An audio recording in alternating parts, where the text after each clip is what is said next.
Kunja Bihari.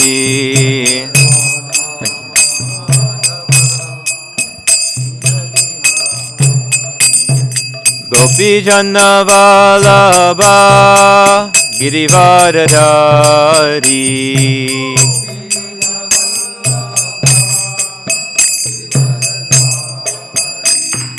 Gopi Janna Vallabha Girivaradhari.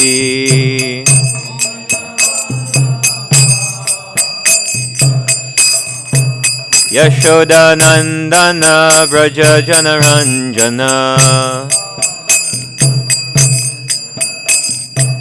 Yashoda Nandana Vraja Janaranjana.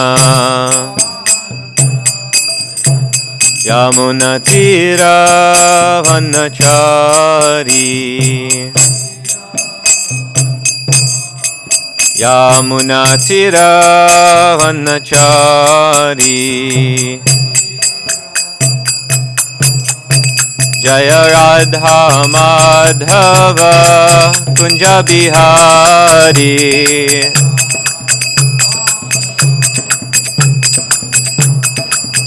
Jaya Radha Madhava Kunja Bihari.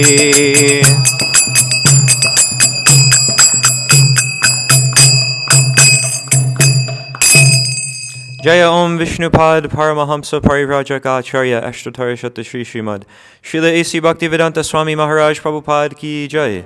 Jaya Om Vishnupad Paramahamsa Parivrajaka Acharya Ashtatara Shata Shri Srimad Srila Bhakti Siddhanta Saraswati Goswami Maharaj Prabhupada Ki Jai. Ananta Koti Vaishnava Vrinda Ki Jai. Nama Acharya Srila Haridas Thakur Ki Jai.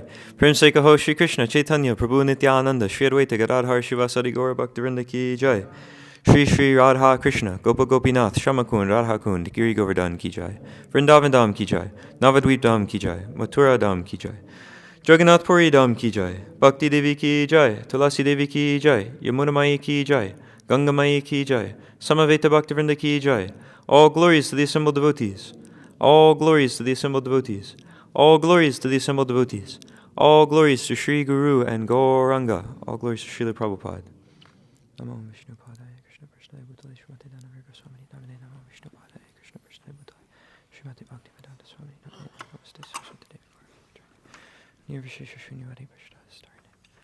Om Namo Bhagavate Vasudevaya. Om Namo Bhagavate Vasudevaya.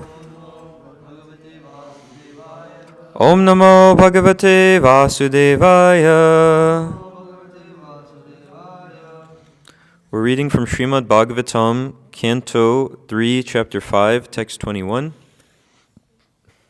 Bhavan Bhagavata Nityam Samataha Sa Anugasya Ha Yasya Jnana Upadeshaya Ma Adishat Bhagavan Vrajan Bhavan Bhagavato Nityam Samata Sanugasyaha Yasya Jnanopadeshaya Madishad Bhagavan Vrajan Bhavan Bhagavato Nityam Samata Sanugasyaha Yasya Jnanopadeshaya Madishad Bhagavan Vrajan Bhavan Bhagavato Nityam Samata Sanugasyaha Yasya Jnanopadeshaya Madishad Bhagavan Vrajan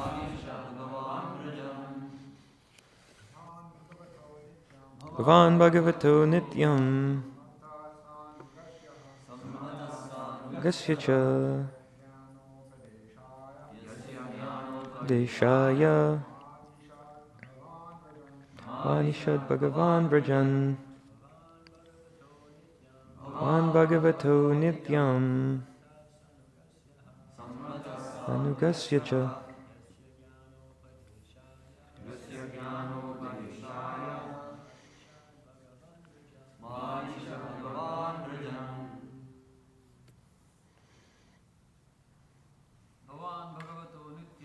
Bhagavan Bhagavato Nityam Gasya Cha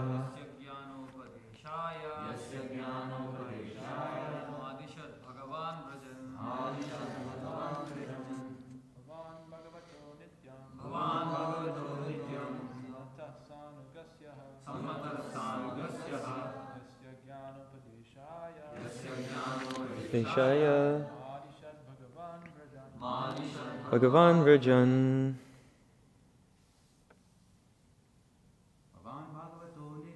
Bhavan Bhagavato Nityam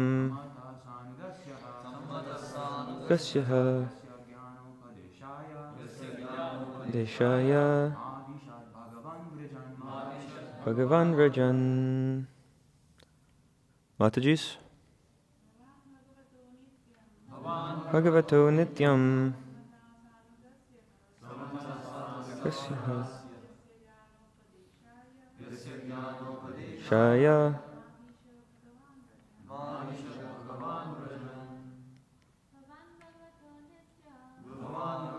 To Nityam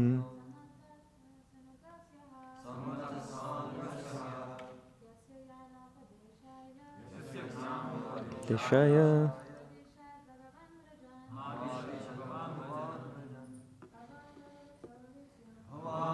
To Nityam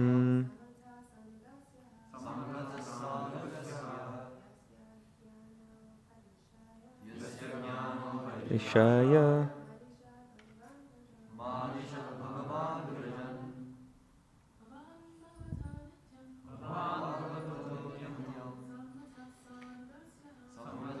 Sanugasya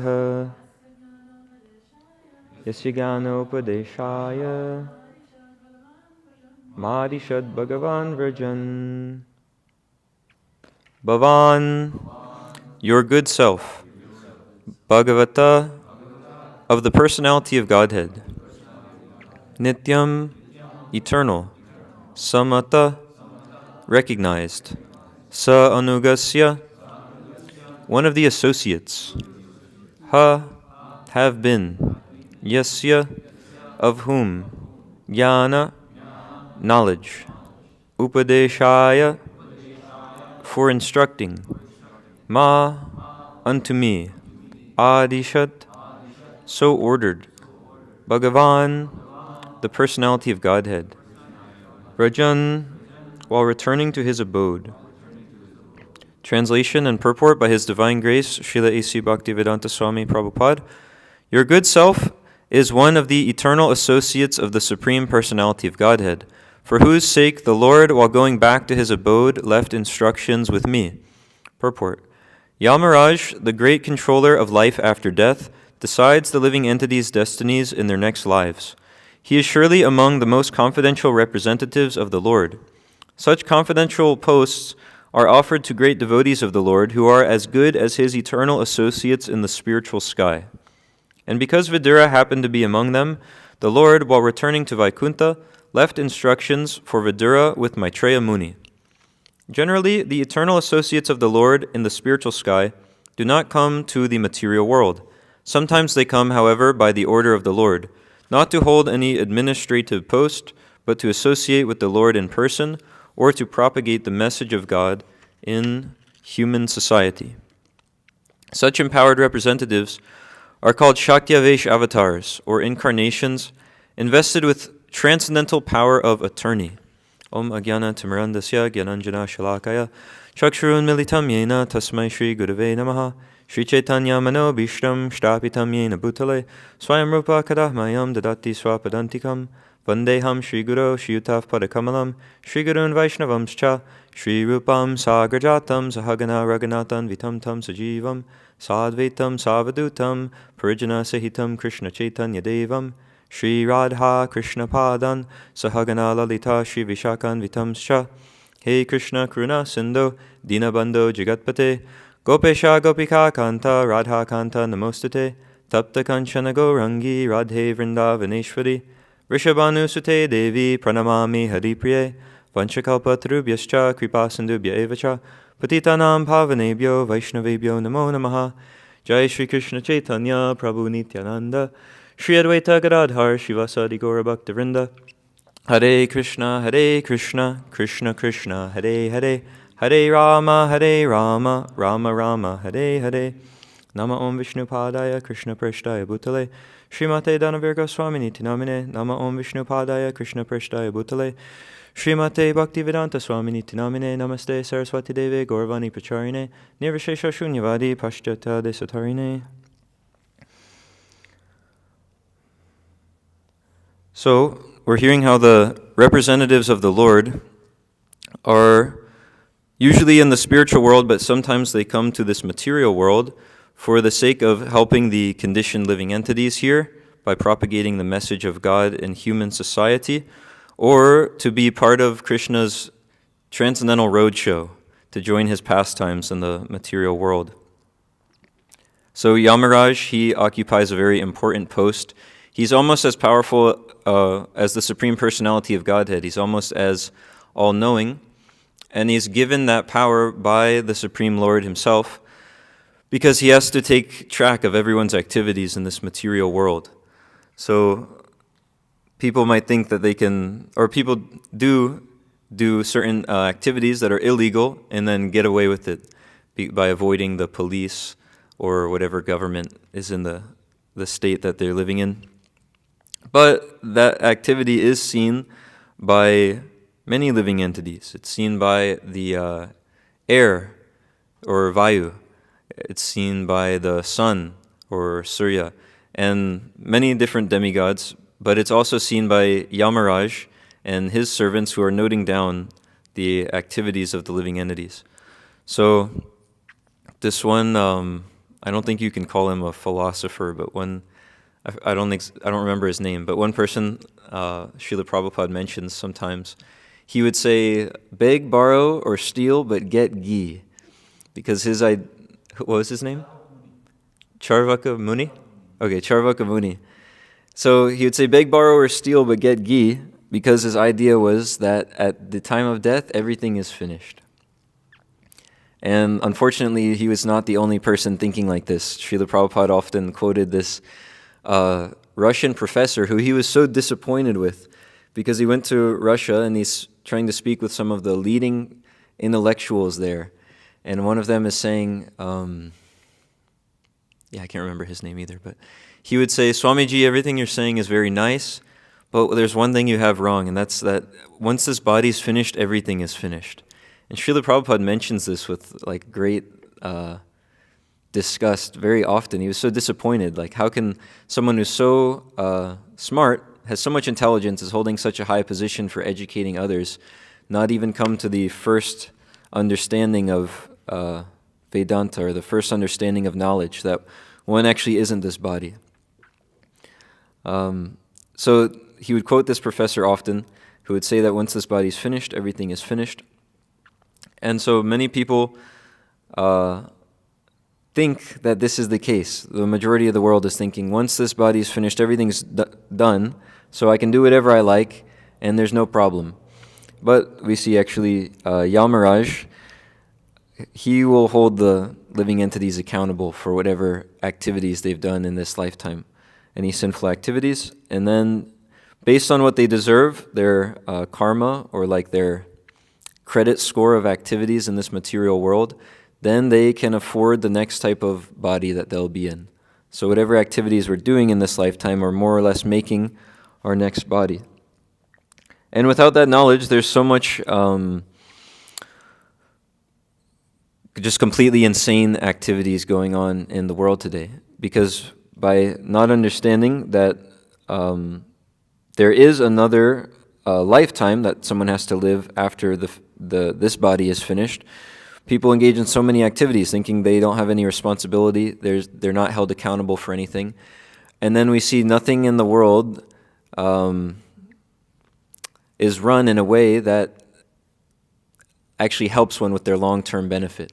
we can see the laws in society are very crazy. No one's held accountable. If you, like, for instance, if somebody kills someone, in the Vedic culture, the idea is that that person should then get the death sentence if they've unjustly killed someone.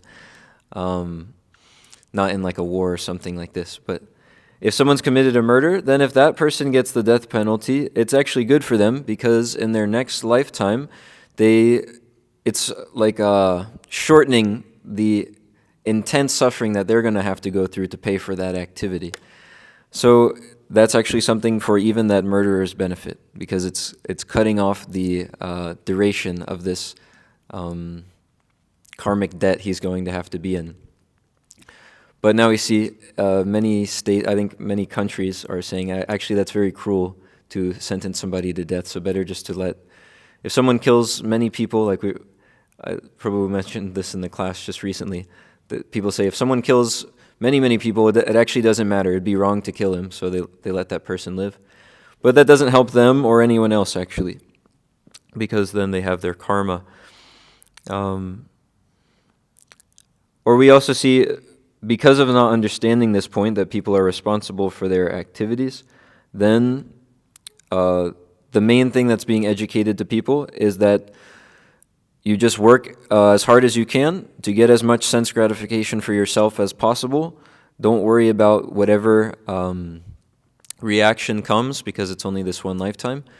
And like this, we see once people are educated, they become pretty much big monsters and go on into the post of politicians leading different countries, or teachers educating the next generation of people, or scientists, and then they make big theories to explain how actually you're not responsible for anything. Everything's just randomly happening, so there's no one overseeing anything. You can do whatever you like. And like this, there's no real good that comes out of it. But the good thing is that the great devotees of the Lord, who are as good as his eternal associates in the spiritual sky, they actually come down to this material world and show people what are the proper ways to behave. One of the main points that we see throughout all of the Bhagavatam is that not all behavior is the same. It's not that whatever one does is okay and they all get the same result. What's that? Yatomat tatopat. That's not actually the case, but there is a supreme controller, and he does actually give the proper instructions for human beings on how they should live. And so by following those instructions, anyone in the human form of life can be elevated to their natural position as an eternal servitor of the Lord and disentangle themselves from this material existence, repeatedly taking body after body, getting birth, death, old age, and disease. So those persons who come from the spiritual world to disseminate that knowledge, they're called Shaktivesh avatars. And these are eternally perfect persons. They're not tinged with any sort of material conceptions of life, lust, anger, greed, tendency to make mistakes, tendency to cheat others, imperfect senses, and the tendency to be illusioned. They don't have any of these defects, so they can actually give perfect knowledge. So Srila Prabhupada makes this point often that if we want knowledge, perfect knowledge, we have to get it from the perfect source. So we get our knowledge from Krishna. And it's not only Krishna, because we're hearing here in the purport that the representatives of the Lord that are coming from the spiritual world, they're as good as his, or Srila Prabhupada says, the devotees of the Lord, who are as good as his eternal associates in the spiritual sky. So the devotees of the Lord, they're as good as his eternal associates. And those devotees and the eternal associates, they're as good as the Lord in the sense that they're saying the same thing that the Lord is saying. That's why the spiritual master is seen to, he is as good as the Supreme Personality of Godhead, because he's just giving exactly what the Supreme Lord is speaking. So by inquiring from those persons submissively and rendering service unto them, we can actually gain perfect knowledge. And simply by hearing, one can disentangle themselves from material nature. They can solve all the problems of life just by hearing properly, hearing from the right source. So those Shaktivesh avatars, they're described throughout all of the Bhagavatam. such as Prithu Maharaj, he came and gave the example of a perfect ruler. And his perfect rulership was a lot different than what we see today as a ruler or a politician.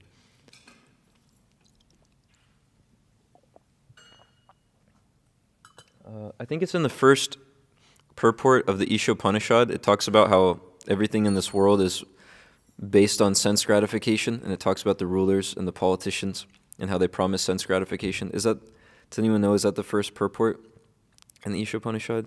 It's like really amazing. It's okay. No, I wanted to see it. Maybe who has the screen? Could you pull up the first purport in the Ishopanishad? I want to see if it's there. It's really incredible. But Srila Prabhupada is explaining how everything in this world is centered on sense gratification. So the leaders of society, or the politicians, they promised sense gratification for those who, for the citizens. And then the citizens, thinking that they're going to get sense gratification, they bring this ruler or politician into power. And then when their sense gratification is not fulfilled, they kick them out of office and appoint the next one. Is it that one? Okay, maybe it wasn't. It's okay, maybe it might be, I guess I'm thinking of a different purport. But we see when Prithu Maharaj appears, a Shaktivesh avatar, a perfect person, to show actually how one should lead society. He's not doing this. He's not just promising sense gratification for the citizens so that he can be easily appointed into office, so that he can enjoy sense gratification in that position. But he actually, having all the qualities of a ruler, he very easily and rightfully takes that position. And by him ruling and leading perfectly, actually the living entities in his kingdom or on the earth, they're fully satisfied. He doesn't have to make some false promises that he'll maintain them or give them some enjoyment for their senses. But actually, by a devotee leading, everything is perfect, because everything that we're seeing is actually the property of the Lord, so it's meant for His service.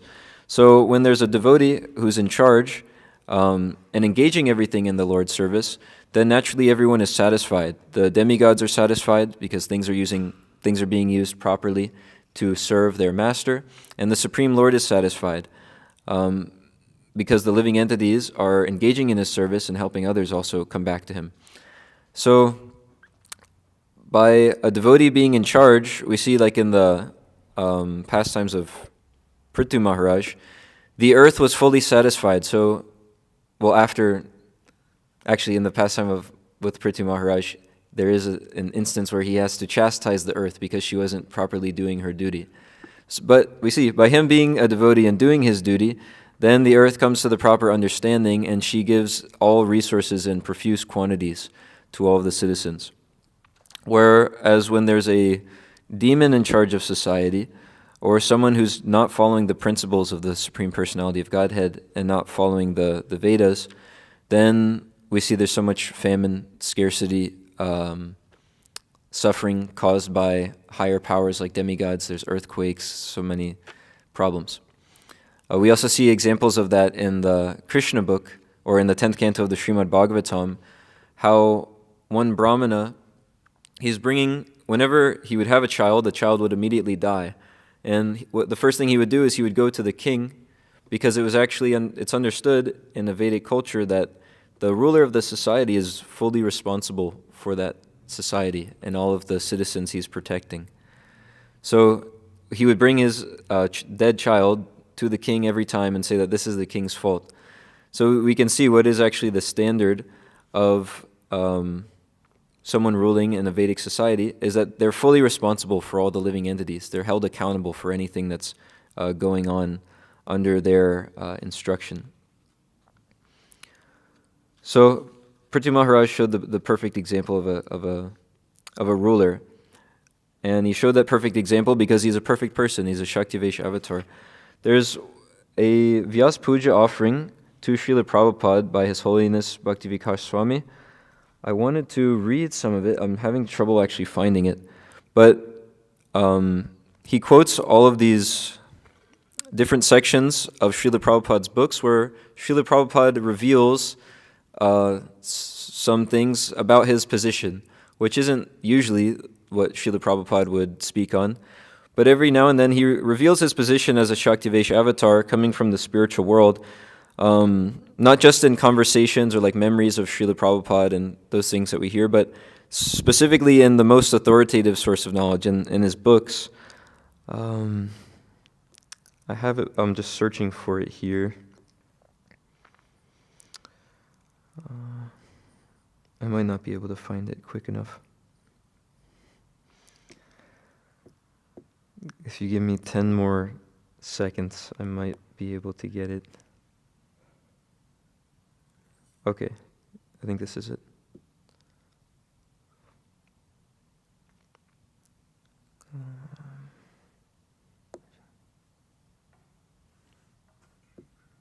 No, okay, sorry, I thought I found it, but that was different.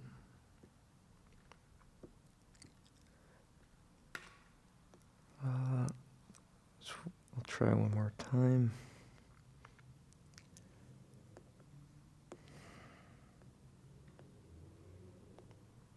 Okay, sorry, I can't get it. But we see throughout Srila Prabhupada's books, it's sometimes explained the position of a Shaktivesh avatar. Maybe, does anyone have any comments or questions? And I can try to find it real quick because it's really helpful to hear.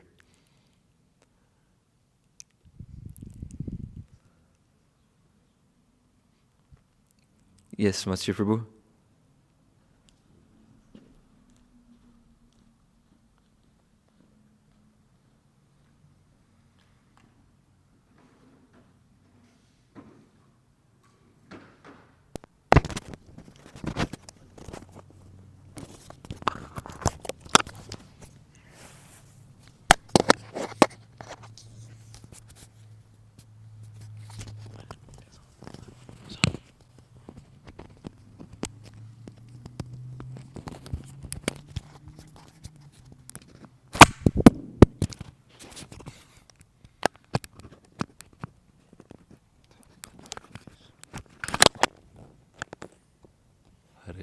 Hare Krishna, Hare Krishna. So in today's verse, Hare Krishna. In today's verse, it's Maitreya Rishi. He says that Lord Krishna gave him instructions that he was supposed to give to Vidura, and I don't remember. I was wondering if you know this instance of Krishna giving instructions to Maitreya Rishi. I don't know. Yes, some of the devotees who have been giving class recently have mentioned it, that when, I think Uddhava came to see, just before Krishna was leaving the planet, I think Vamsi Prabhu might have mentioned it yesterday, just before Krishna was leaving the planet, Uddhava happened to see Krishna when he's leaving, and I think Krishna speaks to Uddhava and Maitreya Muni is hearing the instructions. Is that correct, or?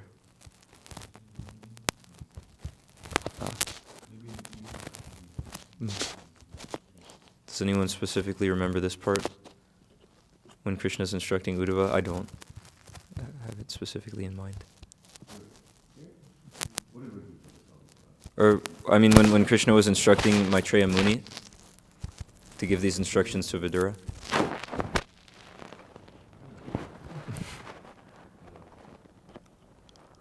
Yeah, I'm sorry, I don't remember that part exactly. I have another question. Yeah, go for it. So Prabhupada writes that like a devotee never comes for the purpose of occupying like an administrative position or something along those lines in the purport. But we see that a lot of these Shaktivesh avatars, like Prithu Maharaj, for instance, it seems like they specifically come to occupy an administrative position for the sake of like propagating dharma or whatever. And also Yamaraj is another instance, and basically all the demigods, those who are devotees, their whole function is to occupy an administrative post. So how do we understand what Prabhupada is saying? Yeah, from what I understood in the purport, the way I understood it was that they don't come specifically just to like usurp the throne or like to get some position, but here I'll read the sentence. Sometimes they come, however, by the order of the Lord, not to hold any administrative post, but to associate with the Lord in person or to propagate the message of God in human society. So they're not coming for any material motive or some desire that, okay, I want to be the big guy, I'm going to hold this position.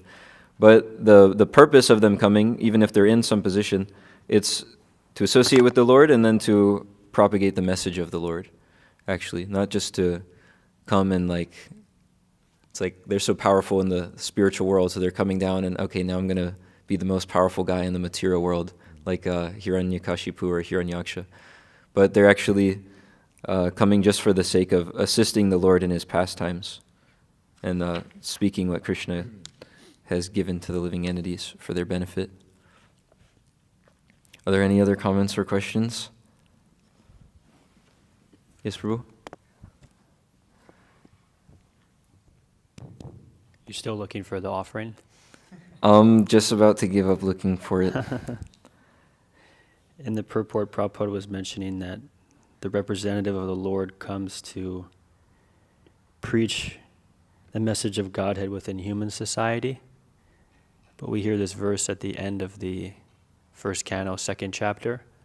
Bhavayat yesha satvena lokan vai lokabhavana lilavatara nudato deva tirya naradishu, that Krishna comes in different avatars, different leelas, but he's not only preaching the message to humans, he's preaching to all different animals and different kinds of species. Krishna incarnates as a fish and as a turtle.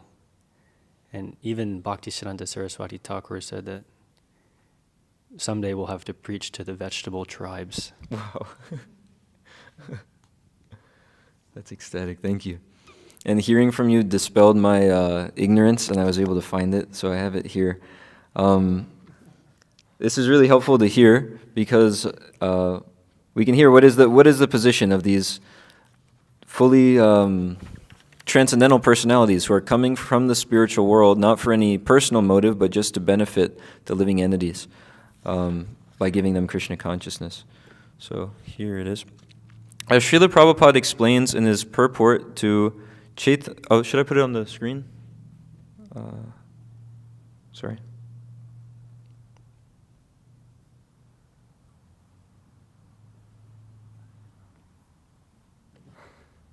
What year is this? Doesn't say. Here, I'll pull up the year. Okay. This one is from 1995. So, trying to work the screen. As Srila Prabhupada explains, is that big? Is that not big enough? Okay. As Srila Prabhupada explains in his purport to Chaitanya Charitamrita, Madhya Lila 25:9, quoted below, by sincere study and appreciation of the personal characteristics of devotees, we can understand who is actually authorized and especially empowered. As Ganga is offered to Ganga, I offer the following quotes for the pleasure of Srila Prabhupada and the enlightenment of his followers. Quote, if one saw the personal characteristics and activities of Sri Chaitanya Mahaprabhu, one would certainly be convinced that he was the Supreme Personality of Godhead. One can ascertain this by following in the footsteps of the Shastric injunctions. This sincere study and appreciation of Sri Chaitanya Mahaprabhu is also applicable to his authorized devotees, and it is clearly stated in Chaitanya Charitamrita, Antya Lila 7:11, Kali Kalera Dharma Krishna Nama Sankirtan, Krishna Shakti Vina Nahe Tara Pravartan. In this age of Kali, real religious propaganda should induce people to chant the Hare Krishna Maha Mantra. This is possible for someone who is especially empowered by Krishna. No one can do this without being especially favored by Krishna.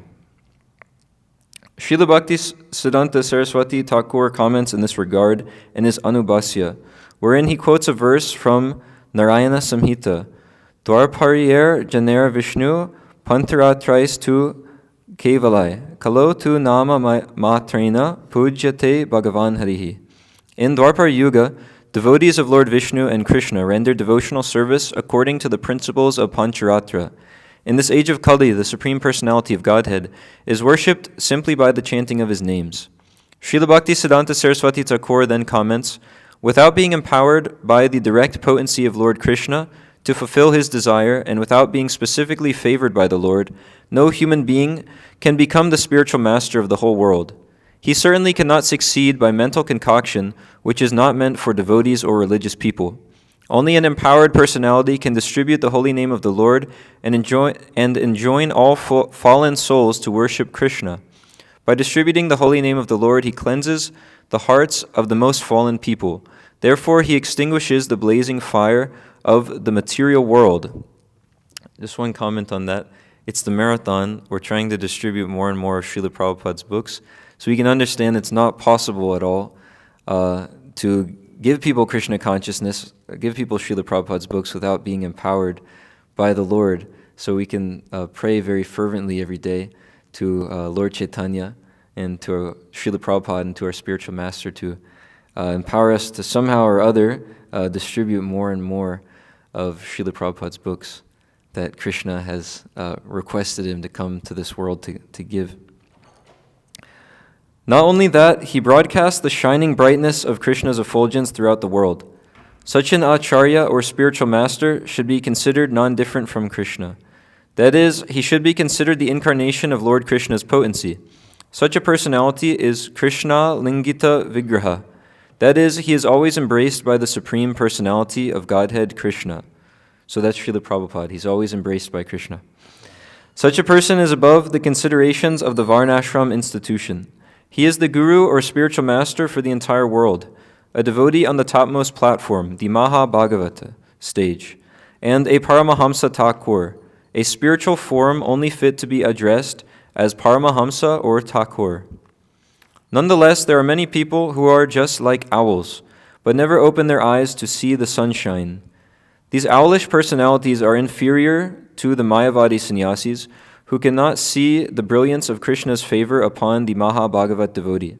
They are prepared to criticize the person engaged in distributing the holy name all over the world, and following in the footsteps of Sri Chaitanya Mahaprabhu, who wanted Krishna consciousness preached in every town and city. That's from Chaitanya Charitamrita, Madhya Lila 25:9, the purport.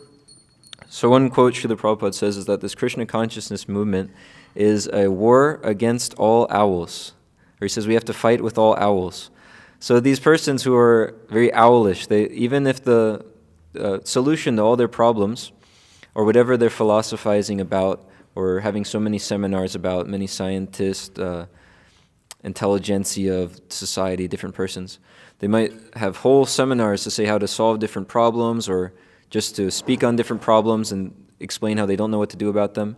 And if devotees come to them and show that here's actually the solution to all your problems, here's how this specific thing is solved, this specific thing is solved, it's all given in Bhagavatam, and maybe even defeat all of their arguments, still, just like the owl, they keep their eyes closed in the midst of the sunlight.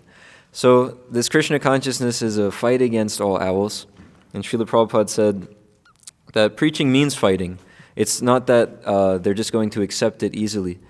So we can fight with these owls in the form of distributing Srila Prabhupada's books and trying our level-headed best to convince people to just take this this para upakara, this highest welfare, what's for their best benefit, to just take it and give some donation. They'll be benefited. The whole world will be benefited. Okay, it's 8:24. So are there any comments, any questions? Chastisements? Okay, I'll read one more of the quotes then, because they're really nice. When King Prithu is described as an incarnation of Lord Vishnu, it should be understood that he is a Shaktiavesh avatar, part and parcel of Lord Vishnu, and is specifically empowered by him. Any living being acting as the incarnation of Lord Vishnu is thus empowered by Lord Vishnu to preach the bhakti cult. Such a person can act like Lord Vishnu and defeat demons by arguments and preach the bhakti cult exactly according to the principles of Shastra.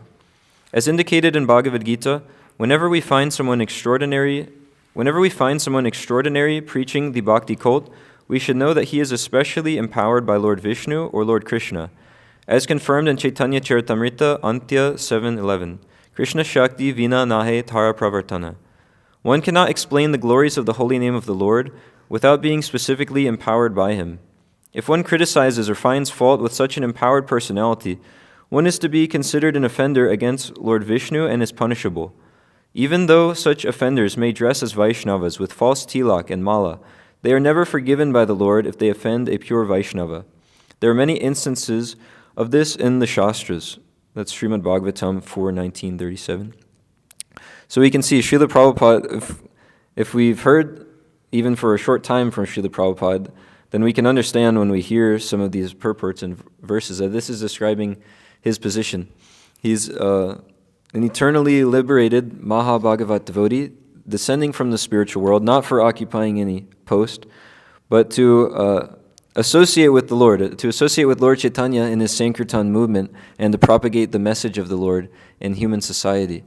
So no one else could do that but someone who's specifically empowered by the Lord to do such a incredible feat, an unbelievable feat, to bring the whole world to Krishna consciousness. And he's still bringing the whole world, more and more of it, to Krishna consciousness. One other quote. A devotee by his personal devotional service can influence all the people of the world to become devotees of the Lord.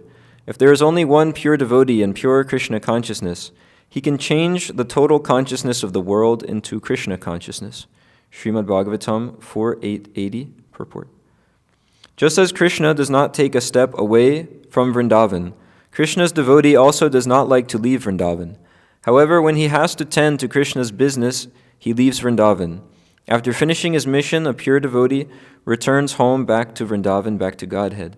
CC Madhya Lila 13:156 purport. And I think everyone here has heard that memory of Srila Prabhupada, where one devotee is explaining Srila Prabhupada was saying that he was in the spiritual world and Krishna is asking him, please go to the material world for this preaching purpose. And he's saying, no, I don't want to go. But Krishna says, please go and just make your books. And I'll be there with you the whole time. So we see he's coming from Vrindavan for the benefit of the conditioned souls here in this material world. When a Vaishnava comes, when God himself comes, or when God's sons or his very confidential devotees come, their only mission is to save sinful men who are suffering. They have knowledge of how to do this. Science of Self-Realization, page 7. Translation, O my worshipable Lord, because the seed of lusty desires, which is the root cause of material existence, is within the core of everyone's heart, you have sent me to this material world to exhibit the symptoms of a pure devotee. Purport. The Bhakti Rasamrita Sindhu has given considerable discussion about Nitya Siddha and Sadhana Siddha devotees. Nitya Siddha devotees come from Vaikuntha to this material world to teach, by their personal example, how to become a devotee. The living entities in this material world can take lessons from such Nitya Siddha devotees and thus become inclined to return home back to Godhead. A Nitya Siddha devotee comes from Vaikuntha upon the order of the Supreme Personality of Godhead and shows by his example how to become a pure devotee. Anyabhilashita shunyam. In spite of coming to this material world, the Nitya Siddha devotee is never attracted by the allurements of material enjoyment. A perfect example is Prahlad Maharaj, who is a Nitya Siddha, a Mahabhagavat devotee. Although Prahlad was born in the family of Hiranyakashipu, an atheist, he was never attached to any kind of materialistic enjoyment. Desiring to exhibit the symptoms of a pure devotee, the Lord tried to induce Prahlad Maharaj to take material benedictions, but Prahlad Maharaj did not accept them. On the contrary, by his personal example, he showed the symptoms of a pure devotee. In other words, the Lord himself has no desire to send his pure devotee to this material world, nor does a devotee have any material purpose in coming. When the Lord himself appears as an incarnation within this material world, he is not allured by the material atmosphere, and he has nothing to do with material activity. Yet by his example, he teaches the common man how to become a devotee. Okay, it's 8:30. Is there anything? Matajis? Did you raise your hand? Okay. All right. Thank you all. Srimad Bhagavatam ki jai. Srila Prabhupada ki jai.